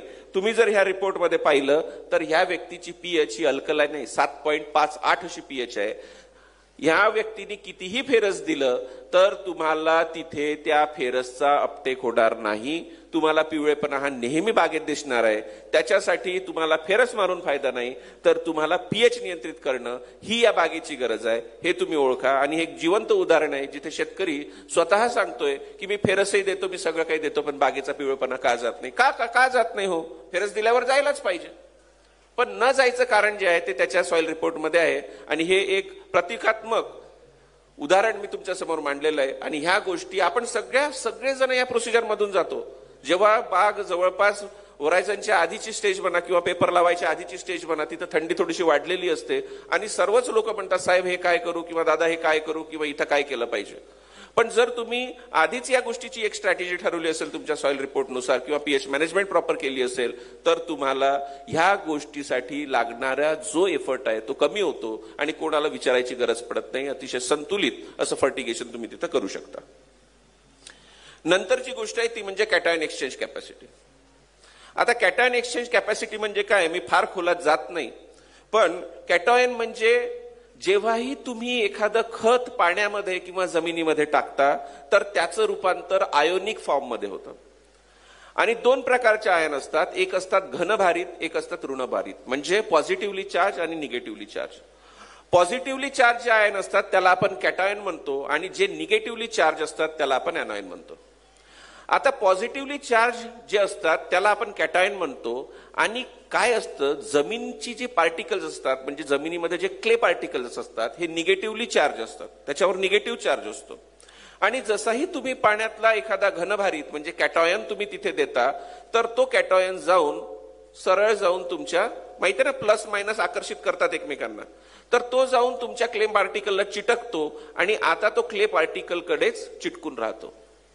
आता जमीन जर त्याची कॅटायन एक्सचेंज कॅपॅसिटी म्हणजे तो कॅटायन सोडायची तिचा जो गुणधर्म आहे तो जर कमी असेल, म्हणजे कॅटायन एक्सचेंज कॅपॅसिटी कमी असेल, तर ती जमीन तुम्ही दिलेला कॅल्शियम डायपॉझिटिव्ह जो आहे तो सोडणार नाही, तो तिथेच जमिनीला चिटकून राहील. पण तिची कॅटॉयन एक्सचेंज कॅपॅसिटी जास्त असेल अशा परिस्थितीत काय होतं की तो कॅटॉयन तिथून रिलीज होऊ शकतो. मग कॅटॉयन एक्सचेंज कॅपॅसिटी जेव्हा तुम्ही पीएच मॅनेज करता तेव्हा HIN कॉन्सन्ट्रेशन तुम्ही वाढवत असता आणि तुमच्या क्ले पार्टिकलच्या मायनस चार्जवर H पॉझिटिव्ह जाऊन बसतो आणि तुमचा कॅल्शियम रिलीज होतो. म्हणजे पीएच मॅनेजमेंटनी जे सांगितलं होतं की बाबा पीएच मॅनेजमेंट होतं काय तर तुमची कॅटॉयन एक्सचेंज कॅपॅसिटी किंवा कॅटॉयन रिलीज टेंडन्सी जी आहे ती सॉइलची ती इन्क्रीज होते आणि त्याच्यामुळे तुम्हाला उपलब्धता खतांची जास्त होते.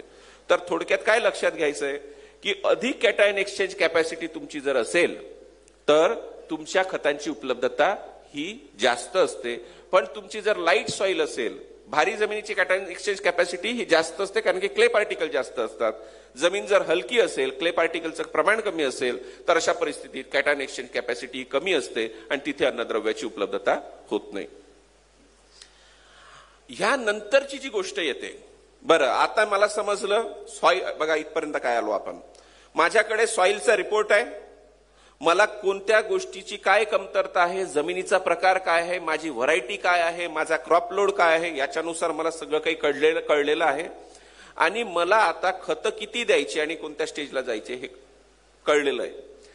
याच्या पुढची सगळ्यात महत्वाची जी गोष्ट आहे ती म्हणजे तुम्ही तुमची खतं देण्याची प्रणाली. आता मला सांगा, आपण हे सगळं वर्कआउट केलं म्हणजे अतिशय चांगला स्वयंपाक बनवला आणि सगळं श्रीखंड, बासुंदी, पुरी, सगळं काही भाजी, सगळं काही बनवलं आणि हे एका पाहुण्यांसमोर वाढायसाठी माझ्याकडे योग्य ताटच नाही आणि मी सगळं एकत्र केलं आणि एका भांड्यासमोर ठेवून दिलं. म्हणजे माझ्याकडे सगळ्या काही गोष्टी आहे पण योग्य प्रणाली जर नसेल, मी जर पाण्याच्या प्रत्येक थेंबात ही सगळी खतं देत नसेल तर ह्या सगळ्या गोष्टीचा उपयोग हा शून्य आहे. म्हणून जशा ह्या सगळ्या गोष्टी तुम्हाला योग्य खत व्यवस्थापनात गरजेच्या आहे त्याच्यासोबतच तुम्हाला जे गरजेचं आहे ते म्हणजे योग्य फर्टिगेशन प्रणाली. ती का गरजेची असावी याचं उत्तर मी देतो. बघा, पिकांकडून जी खतं उचलली जातात ही 3 कॅटेगरीमध्ये उचलली जातात किंवा 3 पद्धतीने उचलली जातात. एक म्हणजे मास फ्लो. मास फ्लो म्हणजे काय की तुमचं पूर्णपणे जे सॉइल सोल्युशन आहे किंवा न्यूट्रिएंट सोल्युशन आहे जे मुळांच्या कक्षेच्या आजूबाजूला आहे, ज्याच्यात सगळे न्यूट्रिएंट विद्राव्य आहे, हे सोल्युशन पिकांच्या मुळांद्वारे उचललं जातं आणि त्याच्यात विरघळलेले जे अन्नद्रव्य आहेत ते आपोआप पिकांच्या आतमध्ये शिरतात. ह्याला आपण म्हणतो मास फ्लो.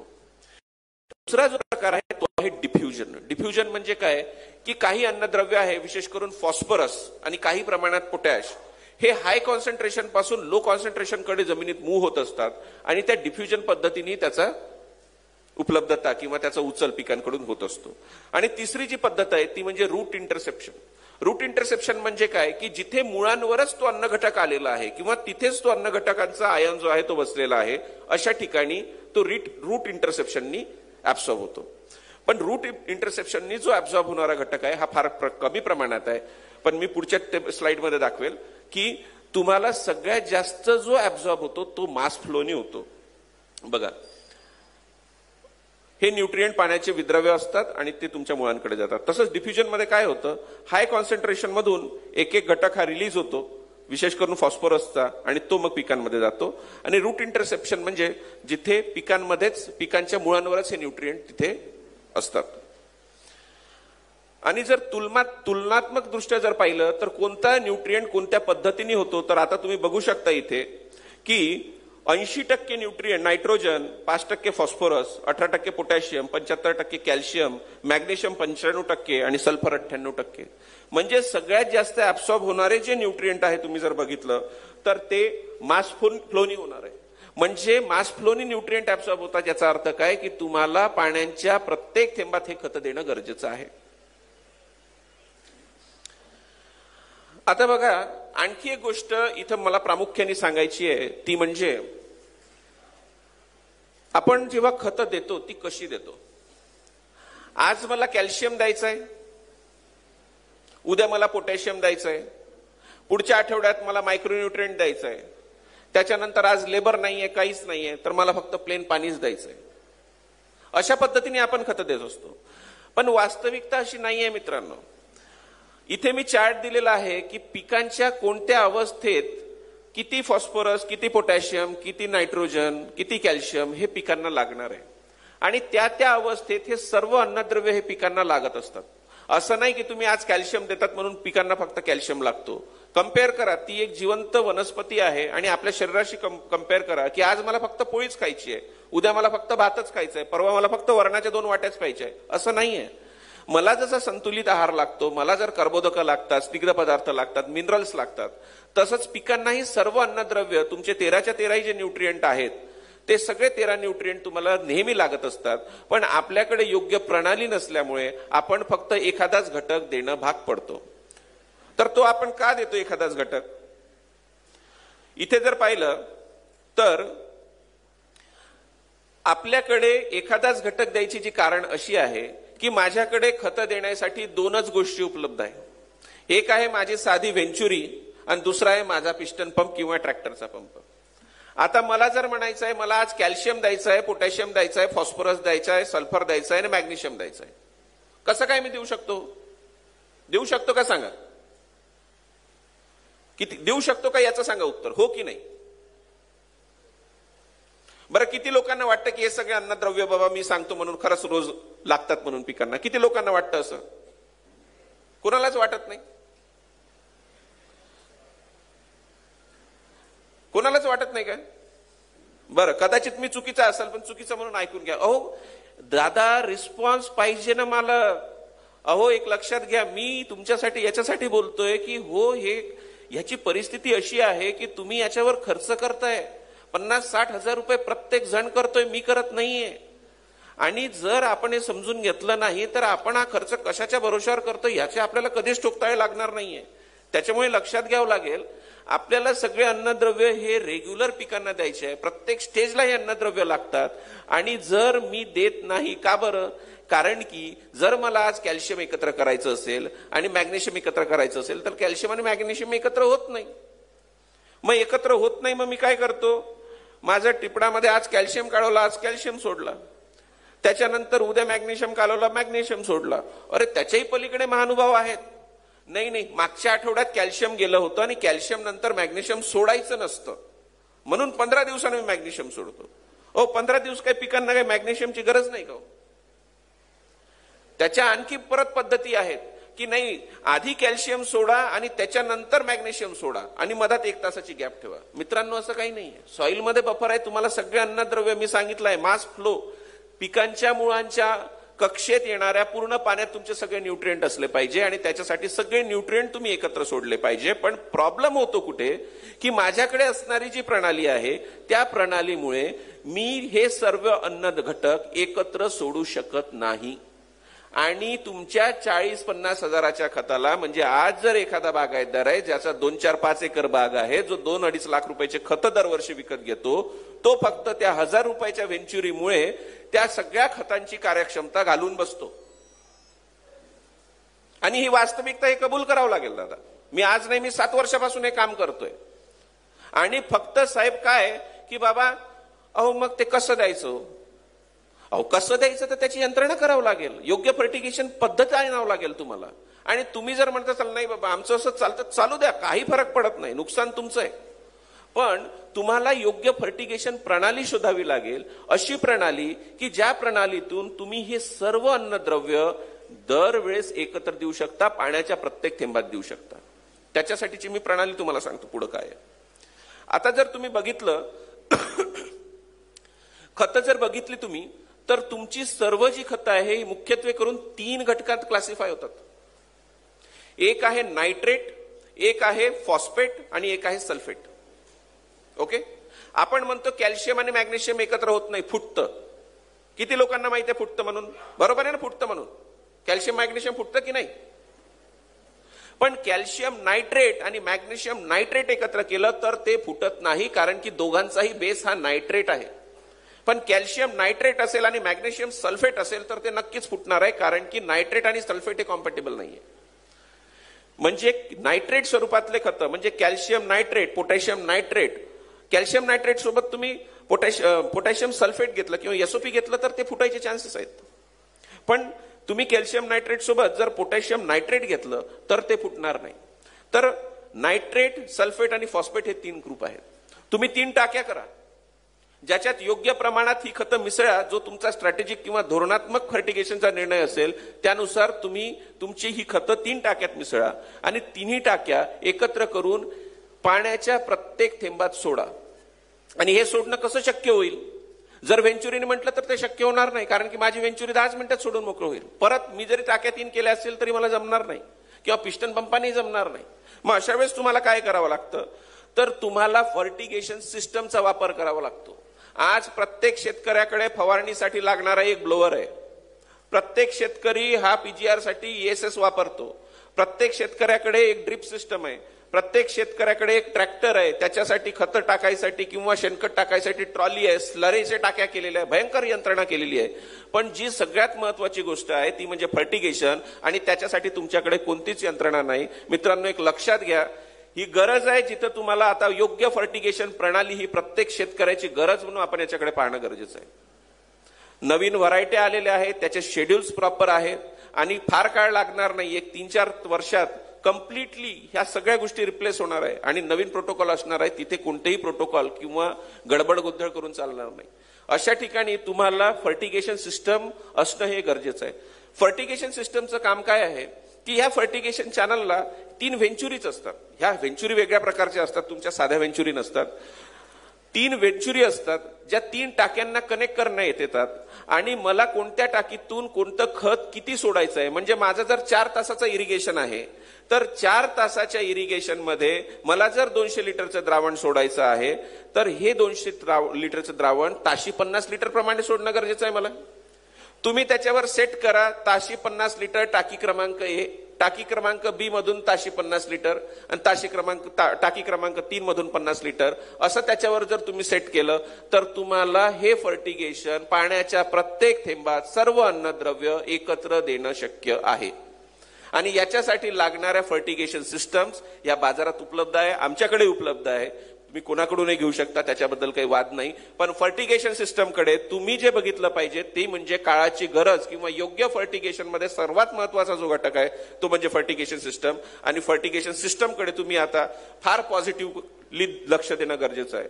आपण खतांच्या बाबतीत पॉलिफॉस्फेट किंवा महत्वाच्या ग्रेड किंवा कस्टमाइज ग्रेड्स किंवा आणखी काही स्पेशालिटी ग्रेड्स याचा विचार करतो. पण त्याची जर प्रणाली योग्य नसेल तर तुम्हाला त्याचं उपलब्धता किंवा त्याचं पिकांकडून होणारी उचल याच्यावर फार मोठं प्रश्नचिन्ह तयार होतं. त्याच्यामुळे वेळ आलेली आहे मित्रांनो की आता जिथं आपण एखादा ट्रॅक्टर किंवा एखादा स्प्रेयर किंवा एखादं लागणारी यंत्र ही जर आपल्याकडे काय आहे, डिपिंगसाठी लागणाऱ्या घोड्या आहेत, डिपिंगसाठी लागणारे कप आहेत, हायड्रोजन सायनामाइड साठी लागणारे कपडे, ह्या सगळ्या गोष्टीचा आपण विचार करतो. पण खत व्यवस्थापनासाठी लागणारी एक योग्य प्रणालीचा विचार आपण करत नाही. तर योग्य खत व्यवस्थापन जर करायचं असेल तर फर्टिगेशन ही अत्यंत गरजेची आहे आणि त्याचा विचार होणं तुमच्याकडून गरजेचं आहे. त्याच्यात ऑटोमेशनही आहे, तुम्ही ऑटोमॅटिक करू शकता, मॅन्युअल करू शकता, ह्या सगळ्या गोष्टी उपलब्ध आहेत मार्केटमध्ये. पण तुमची गरज ऑटोमेशन आहे की तुमची गरज ही फर्टिगेशन सिस्टम आहे, ही तुम्ही ओळखा. एखादा जर शेतकरी 5-10 एकराच्या वरचा शेतकरी असेल तो निश्चितपणे ऑटोमॅटिक जाऊ शकतो, कारण की प्रत्येक बागेचं खत व्यवस्थापन तंत्रशुद्ध पद्धतीने तो मॅन्युअली तिथे उभं राहून करू शकत नाही. अशा वेळेस तो ऑटोमेशनचा विचार जरूर करू शकतो. पण जो 1-2 एकराचा शेतकरी आहे, 1-3 एकराचा शेतकरी आहे, ज्याला खत व्यवस्थापन करायचं आहे त्यांनी ऑटोमेशनच्या नादी लागायचं काहीच कारण नाही. तुम्ही एक मॅन्युअल फर्टिगेशन मध्ये जाऊ शकता. तुम्हाला योग्य फर्टिगेशन करणं गरजेचं आहे. आपली गरज ओळखा आणि त्याच्यानुसार योग्य सिस्टम तुम्ही निवडू शकता. तर मी तुम्हाला ज्या गोष्टी सांगितल्या त्याच्यातल्या ज्या महत्वाच्या गोष्टी होत्या त्याच्यावर मी येतो की आपल्याला जे लागणार आहे ते म्हणजे योग्य इरिगेशन खत व्यवस्थापन करत असताना. दुसरी गोष्ट म्हणजे माती परीक्षणाचा अहवाल जो आपल्याला काढायचाच आहे आणि तो योग्य रीतीने वाचायचा आहे. तो वाचल्यानुसार एखाद्या ॲग्रोनॉमिस्टला तुम्ही दाखवा आणि मला ह्या व्यासपीठावरून सांगायचं आहे की जर तुम्हाला योग्य खत व्यवस्थापन करायचं असेल तर ॲग्रिमेशन ही कंपनी आमच्या अनुभवानुसार आणि आमच्या एक्सपर्टीजनुसार तुम्हाला तुमच्या माती परीक्षणाच्या आणि पानदेठ अहवालाच्या नुसार खत व्यवस्थापनाचं योग्य शेड्यूल तुमच्या व्हरायटीनुसार आणि तुमच्या पिकानुसार या सीझनला देत आहे. आम्ही निवडकच फार्मर यावर्षी सिलेक्ट करतोय, पण जर तुमचा प्रतिसाद योग्य असला तर आम्ही व्यापक यंत्रणा त्याच्यासाठी तयार करू शकतो आणि योग्य फर्टिगेशन शेड्यूल हे तुम्हाला देण्याचा आमचा प्रयत्न राहील यावर्षी. त्याच्यामुळे तुम्ही माती परीक्षणाचा जर अहवाल केला तर आम्ही फर्टिगेशन शेड्यूल, कोणतं खत स्ट्रॅटेजिक धोरणात्मक दृष्ट्या तुम्हाला कोणत्या स्टेजला किती द्यायचं आहे हे तुम्हाला आम्ही देणार आहोत. त्याच्यासाठी तुम्हाला माती आणि पाणी परीक्षण अहवाल काढणं योग्य गरजेचंच आहे. सोबतच 20, 40, 60, 80 म्हणजे छाटणीपासून 20 दिवस, 40 दिवस, 60व्या दिवशी आणि 80व्या दिवशी तुम्हाला पानदेठ परीक्षण अहवाल हा काढायचा आहे. आणि हा सगळा जर तुम्ही आता खर्च जर बघितला तर 3,000 अधिक 4,000 असा 7,000 रुपये तुमचा हा सगळा अहवाल काढण्याचा खर्च जातो. आणि याच्यात तुमचं खतांची जी बचत होते ही मित्रांनो 40% आहे. 40% खतांची बचत. आज विचार करा, जो माझा 50,000 रुपयाचा खर्च आहे तो सरळ सरळ मी एक 20,000 कमी करू शकतो, 30,000 आणू शकतो. आणि याच्यासाठी मला फार थोडं काम करायचं आहे, कदाचित हे 1 वर्ष करायचं आहे. त्याच्यामुळे ह्याच्यावर तुम्ही लक्ष ठेवा. त्याच्यानंतर पाणीचा पीएच मॅनेजमेंट. तुम्हाला खत व्यवस्थापन करत असताना ऍसिड डोजिंग करण्याची गरज आहे. जिथे कॅल्शियम कार्बोनेटचं प्रमाण हे 3% अधिक आहे तिथे सल्फ्युरिक ऍसिडचं डोजिंग करणं हे गरजेचंच आहे. आणि जिथे तुमचं कॅल्शियम कार्बोनेटचं प्रमाण हे 10% जास्त असेल तुम्ही तिथे ऍसिड डोजिंगनी 5.5 ते 6चा पीएच तुम्ही तिथे नियंत्रित करा. तुम्हाला खत उपलब्धतेत भरपूर मोठा बदल दिसून येईल. आणि शेवटी योग्य फर्टिगेशन प्रणाली ही खूप महत्वाची आहे मित्रांनो. त्याचा विचार हा एक महत्वाची वस्तू किंवा आपल्या बागेसाठी लागणारं एक अतिशय गरजेचं उपकरण अशा स्वरूपात व्हायला पाहिजे. त्याच्यामुळे तुम्ही योग्य फर्टिगेशन प्रणाली किंवा तुमची जी उपलब्ध आता सध्याची फर्टिगेशन प्रणाली असेल याच्यात बदल करणे ही काळाची गरज आहे. आणि ह्या सगळ्या गोष्टीवर तुम्ही लक्ष देणं गरजेचं आहे. तर याच्यानंतर मी जो दुसरा विषय, म्हणजे हा आता केमिस्ट्री झाला, दुसरा विषय मी बायोलॉजीचा घेणार आहे, एंटमोलॉजीचा. आणि त्याच्यामध्ये जर काही प्रश्न फर्टिगेशनवर असतील तर तुम्ही विचारू शकता आणि मग आपण दुसऱ्या 15 मिनिटाचं सेशन आहे आणि त्याच्यावर आपण सुरुवात करूया. तर काही प्रश्न असतील तर आपण घेऊया. बरोबर आहे ना अमोल सर? येस.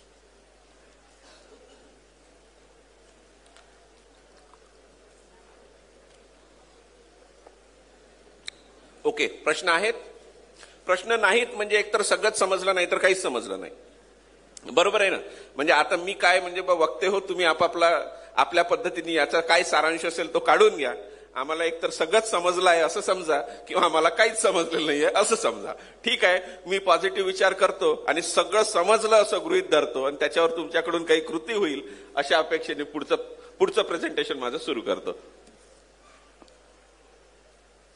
बरं, आता दुसरी जी महत्वाची गोष्ट आहे ती म्हणजे क्रॉप प्रोटेक्शन.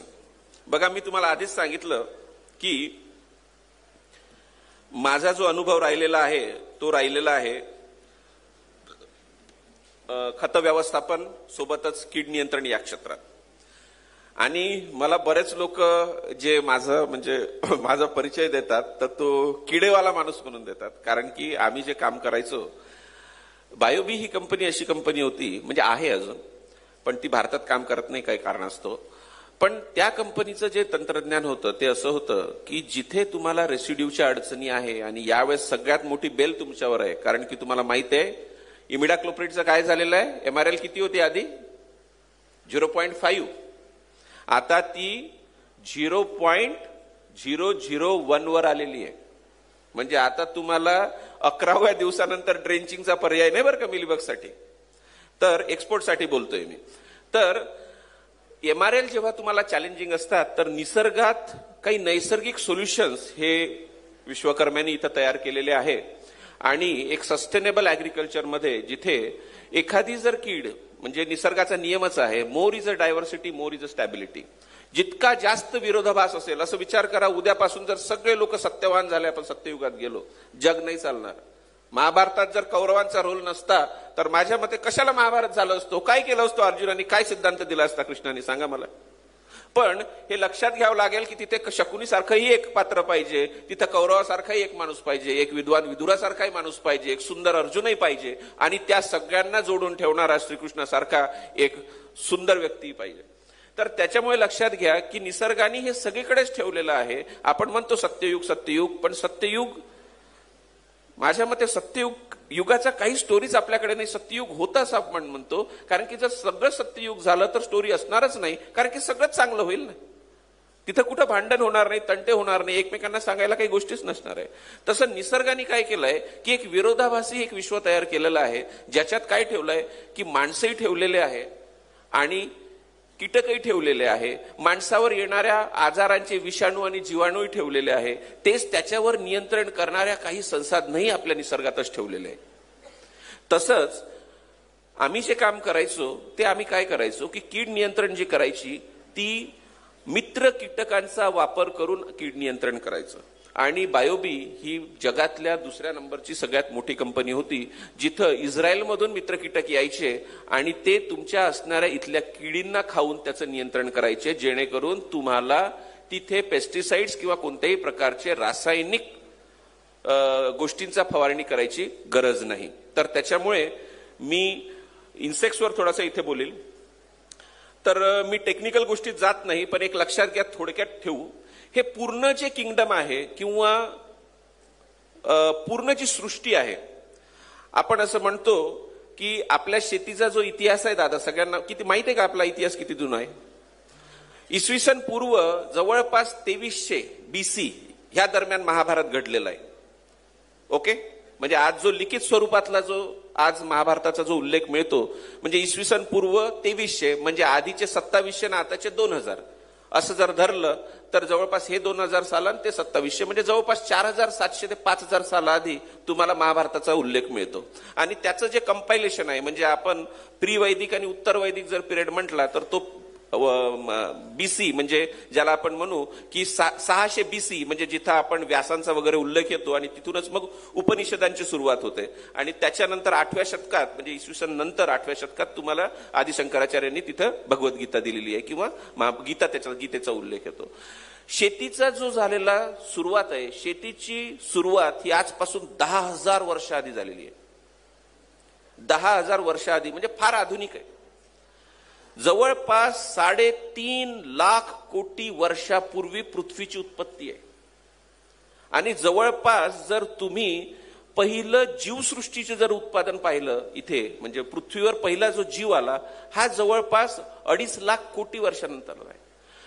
आणि मानवाची जर उत्पत्ती पाहिली तर ही फार नाही, 4 लाख कोटी वर्षाआधी सेपियन्सची सुरुवात तुम्हाला दिसेल. म्हणजे आपण त्याला, मला आता एक्झॅक्ट टर्म आठवत नाही, म्हणजे आपला फार आधुनिक आहे. आणि शेतीचा तर फक्त 10,000 वर्षाचा आहे. पण जे कीटक आहेत ते कीटक हे माणसाच्या आधीपासून आणि पृथ्वीच्या निर्माणाच्या काही काळानंतरच तयार झालेले आहे. म्हणजे विचार करा आपण किती वर्षापासून कीटकांची गोष्ट करतोय. आणि मी नेहमी सांगत असतो, काय दुर्दैव आहे हो आपलं की आपण 2 गोष्टी आजपर्यंत करू शकलो नाही. ते म्हणजे की शेती न करता असा विचार करा, आज सोलर पॅनल लागले, आपण घरात लाईट लागतो आपल्या, असे काही हिरवे पॅनल जर आले असते जे आपण घरावर ठेवून दिलेले असते, त्याच्यात क्लोरोफिल नावाचं तंत्र एखादा घटक असता आणि त्याच्यातून एक पाईप लाईन आणली असती आणि नळ उघडला की पीठ आलं असतं. पण आज एक क्लोरोफिल सारखी छोटीशी गोष्ट आपण तयार करू शकलो नाही, हे आपलं दुर्दैव आहे. कारण की निसर्ग आपल्याला तितकं गोष्ट जायची परमिशन देत नाही.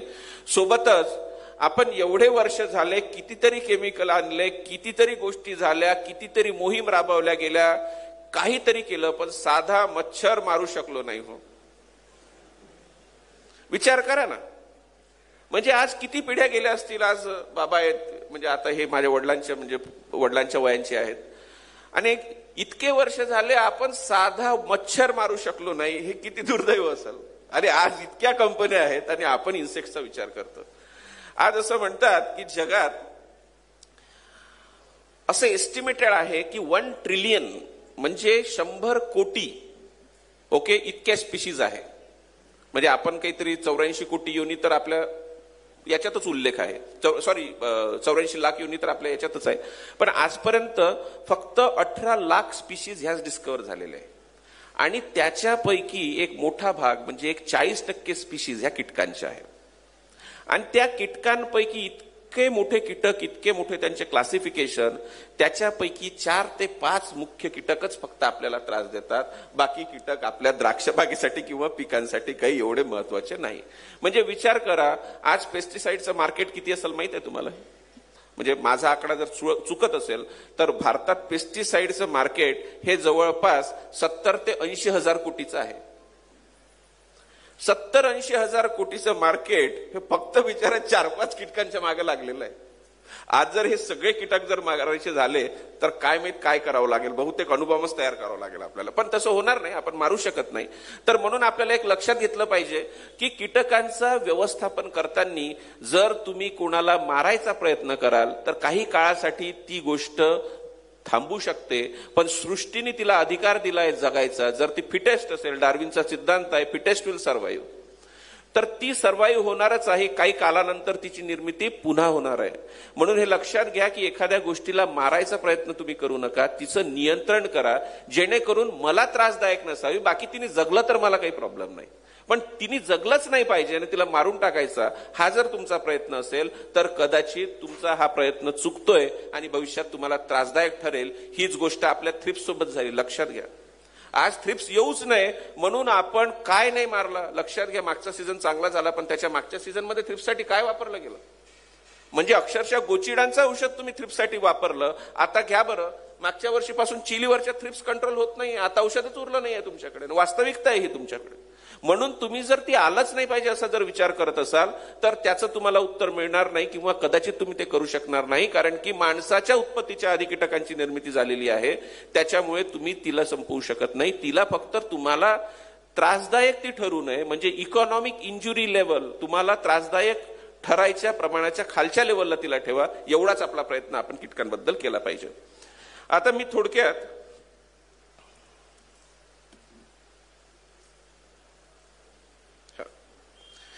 एक महत्वाचा जो कीटक आपल्याला दिसतो तो म्हणजे, इथे बघा हा घड मी दाखवलेला आहे, तो म्हणजे मिलीबग. आता पिकांमध्ये कोणती कीट येते हे जर तुम्हाला पाहायचं असेल, आपल्याला लक्षात कधी येते? 2 स्टेजला. एक, जेव्हा मणी निसायचं बंच आपल्याला थिनिंग करायचा असतो, मणी दाट होतात, अशा स्टेजला आपण जेव्हा कातर लावायला जातो तेव्हा आपल्याला लेबर सांगतात साहेब इथं चिकट दिसतंय किंवा आपल्या लक्षात येतं इथं काजळी दिसतंय, तेव्हा आपल्याला मिलीबग लक्षात येतो. आणि दुसरा लक्षात येतो पेपर काढल्या. आणि या 2 स्टेजला आपल्याला मिलीबग लक्षात येतो. पण मिलीबगची सुरुवात ही त्याच्यापेक्षा कितीतरी आधी झालेली असते. त्याच्यामुळे तुम्ही एक लक्षात ठेवा की तुम्हाला मिलीबगसाठी स्काउटिंग करणं गरजेचं आहे.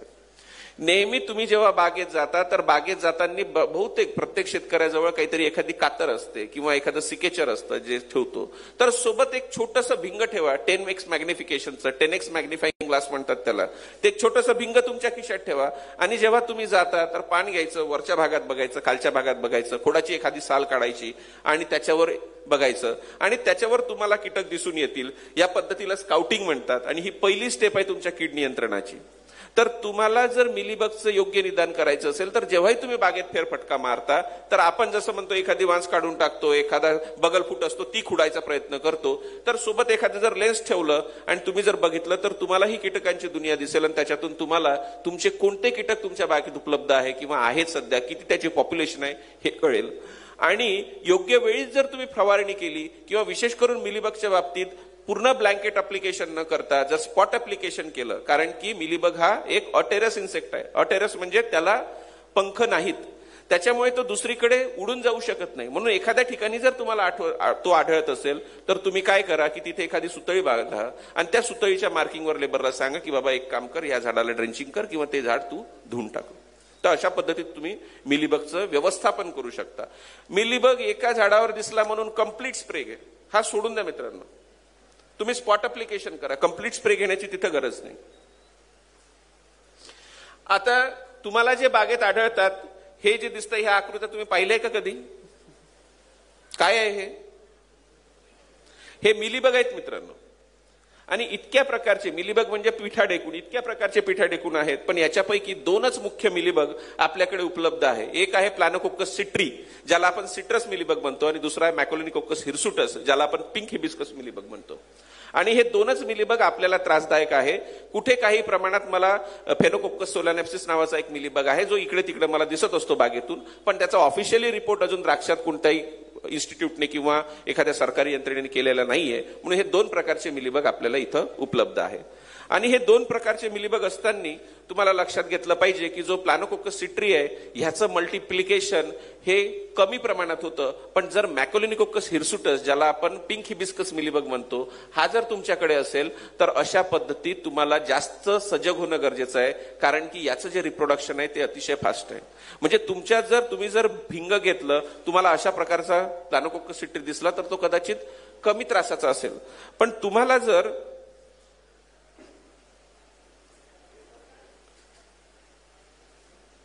मॅकोलिनिकोक्कस हिरसुटस दिसला, तो मी पुढे दाखवेल, तर तुम्हाला तिथं सजग होणं गरजेचं आहे. सोबतच इथे एक माशी दाखवलेली आहे मी, ज्याला पंख आहेत. हा मिलीबगचा नर आहे मित्रांनो. म्हणजे अशा पद्धतीची जर माशी तुम्हाला कुठेतरी तुमच्या प्लॉटमध्ये फिरताना दिसत असेल किंवा कशावर चिकटलेली असेल तर लक्षात घ्या तुमच्याकडे ऑलरेडी मिलीबग आहे आणि तो मल्टिप्लाय होणार आहे. त्याच्यामुळे तुम्हाला ही जर साईन दिसत असेल तर तुम्हाला तिथे मिलीबगसाठी आवश्यक उपाययोजना करणं गरजेचं आहे. मी फार खोलात जात नाही. हे काही मिलीबगचे काही डॅमेजेस आहेत जे तुम्हाला तुमच्या द्राक्षवेलीवर दिसतात.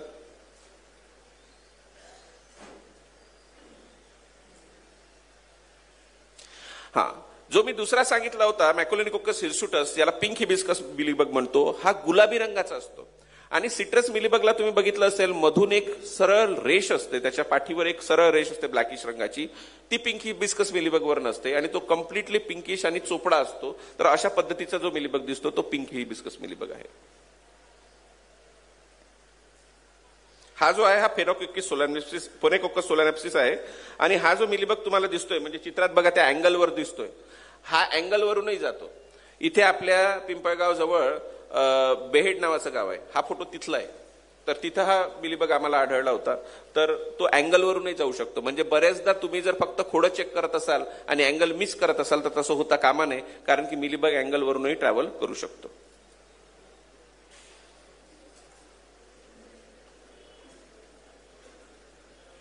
ओके.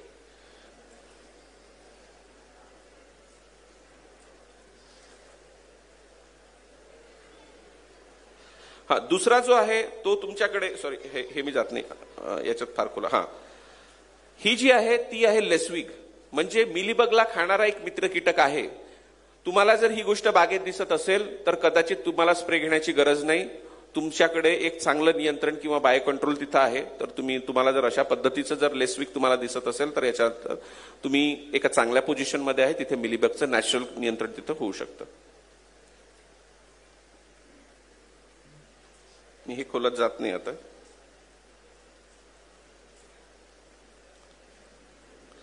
मिलीबगचे जे मुख्य प्रिडेटर आहे जे आपल्याला बागेत दिसतात तो म्हणजे तुमच्याकडे लेडीबर्ड बिटल आहे. तर लेडीबर्ड बिटल जर तुमच्याकडे उपलब्ध असेल तर तुम्ही तो तिथं वापरू शकता आणि त्याच्यामुळे मिलीबगचं चांगल्या प्रकारे नियंत्रण होतं.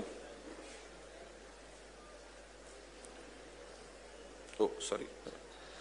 तर कीट व्यवस्थापनात जर आपण म्हणूया, कदाचित माझं आणण्याचं प्रेझेंटेशन हे चुकलं आहे म्हणजे सॉरी त्याच्याबद्दल, पण माझा पेनड्राईव्ह आहे का? ठीक आहे काय हरकत नाही. तर कीड व्यवस्थापन जर म्हटलं तर आपल्याला वेगवेगळ्या कीटक आपल्याला त्रास देतात. त्याच्यात मिलीबग एक मुख्यत्वे करून मी तुम्हाला सांगितलं आहे. सोबतच दुसरा जो कीटक आपल्याला त्रास देतो तो म्हणजे थ्रिप्स. थ्रिप्सच्या बाबतीत तुमच्याकडे फार लिमिटेड ऑप्शन्स इथं अवेलेबल आहे. त्याच्यासाठी बायोलॉजिकल फॉर्म्युलेशन्स हे तुम्ही वापरू नका, कारण की जर बायोलॉजिकल फॉर्म्युलेशन्स तुम्ही नॉन टेस्टेड असतील किंवा जहाल असतील तर अवॅरमेक्टिन सारखा जो इश्यू आहे तशा पद्धतीचं काहीतरी होऊ शकतं. म्हणून जर तुम्ही एक्सपोर्ट करत असाल तर अशा प्रकारचे केमिकल मारू नका. आणि जर तुम्ही डोमेस्टिकही मारत असाल तर लक्षात घ्या यावेळेस तरी तुमच्या थ्रिप्स कंट्रोल होतील, पण पुढच्या वेळेस त्या थ्रिप्सला अडचण ही नक्कीच येणार आहे, कारण की रेजिस्टन्स हा त्याच्यात तयार होत असतो. तर आजच्या कंडिशनमध्ये तुम्ही लक्षात घ्या की तुम्हाला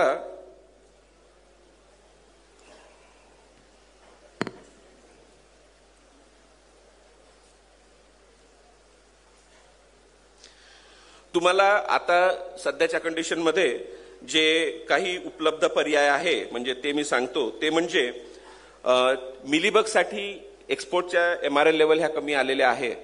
तर तुम्हाला जर मिलीबगसाठी एखादी ड्रेंचिंग करायची असेल, म्हणजे क्लोथायडीन सारखी किंवा इमिडाक्लोप्रिड सारखी किंवा आपण ज्याला प्रोक्लेमचं आपलं स्लेअर प्रो सारखी एखादी जर ड्रेंचिंग करायची असेल तर ती ड्रेंचिंग पहिल्या 6 दिवस मध्ये करा.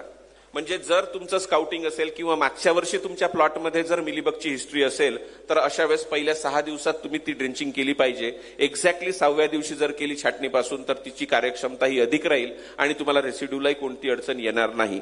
पण जर तुम्ही 11व्या दिवसापेक्षा नंतर जर ही ड्रेंचिंग करत असाल तर तुम्हाला कुठेतरी प्रॉब्लेम येऊ शकतो, सॅम्पलमध्ये अडचण येऊ शकते.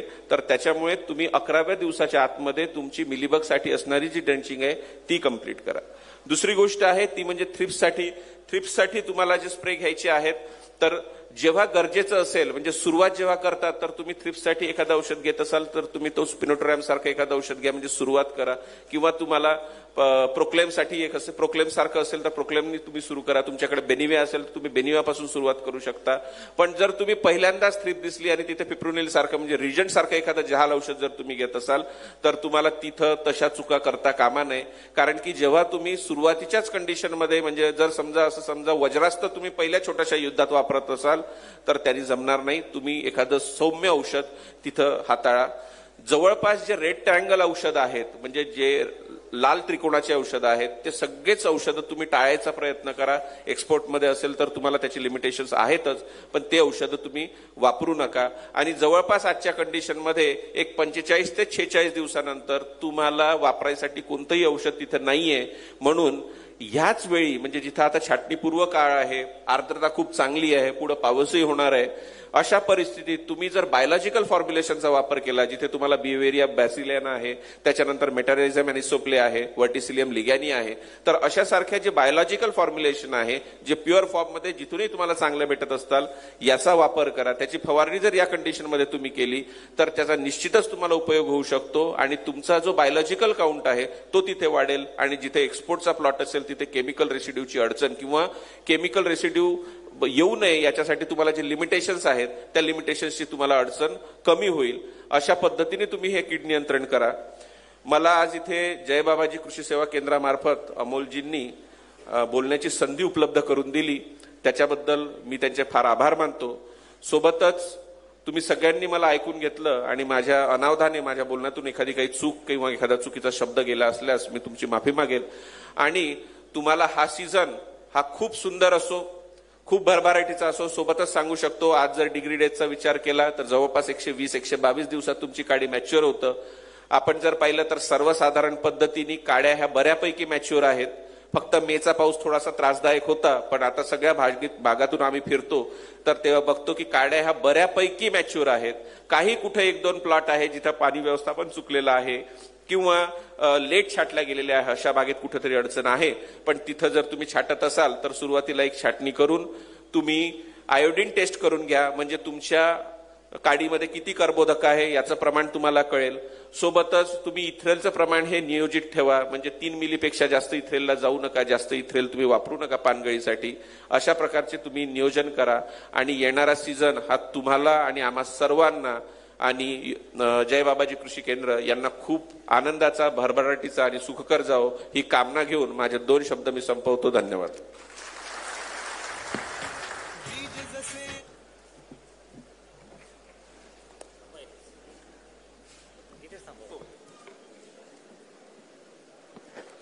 खूप खूप धन्यवाद सर.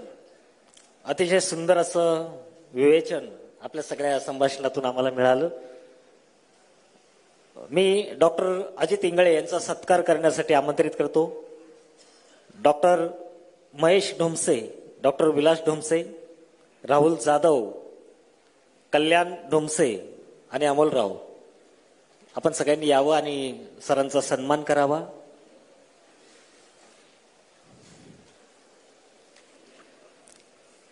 खत व्यवस्थापन आणि कीड व्यवस्थापन यावर सरांनी सुंदर असं विवेचन केलं आहे.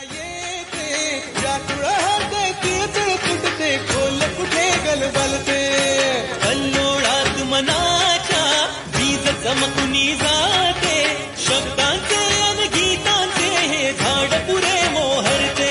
हा गौरव संगीताचा, हा गौरव कवी मनाचा,